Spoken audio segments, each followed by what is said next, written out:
Նրանք, ովքեր ունեն ալերգիկ ռինիտ, խորհուրդ են տալիս, որպեսզի լվացքը դրսում չչորացնեն, ծաղկափոշին չնստի դրա վրա, չկրեն եւ չունենան ալերգիա։ Սա ճիշտ խորհուրդ է։ Այո, դա ճիշտ խորհուրդ է ամռան սեզոնին, երբ ծաղկափոշին անմիջապես կուտակվում է հագուստի մեջ, այն կարող է ավելի խիստ ազդեցություն ունենալ եւ ռինիտի սրացման եւ ատոպիկ դերմատիտի սրացման վրա։ Ովքեր են հակված ունենալ ալերգիկ ռինիտ։ Այն մարդիկ, ովքեր վաղ մանկական տարիքում ունեցել են ատոպիկ դերմատիտ, իսկ այս հիվանդությունը մանկական հիվանդություն է, դեպքերի 80%-ը սկսվում են մինչև 1 տարեկան հասակը եւ հաղթահարվում են մինչև 5 տարեկան հասակը, բայց մաշկի այդ ախտահարումը, որը իրենց ներկայացնում է մաշկի բարիերային ֆունկցիայի խախտում,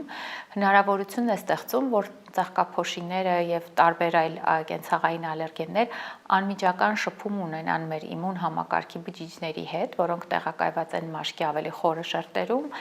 եւ ձևավորեն սխալ իմուն պատասխան եւ այն մարդիկ, ովքեր նույնիսկ հաղթահարում են փոքր ժամանակ ունեցած ատոպիկ դերմատիտը, ավելի հակված են ավելի մեծ տարիքում դրսևորելու ալերգիկ ռինիտ։ Ատոպիկ դերմատիտը դա նույն եղնջացանն է։ Ոչ։ Դրանք բոլորովին տարբեր վիճակներ են։ Ատոպիկ դերմատիտի դեպքում մաշկը չորանում է, կարող է թեփոթվել, առաջանում են վերքիկների նման այդպես էկզեմատոզ ախտահարումներ ենք մենք դրանց անվանում, չորացած վերքեր, հատկապես արմունկների ծալքերի հատվածում, պարանոցի, ծնկների հետևի մասում, երեխաների մոտ նաև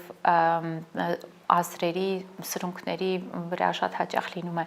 բայց այդ ախտահարումները պահպանվում են օրեր, նույնիսկ շաբաթներ, եթե չեն բուժվում։ Իսկ եղնջացանը դա բլիթ, կարծես եղնջի կծածի նման ցաներ են,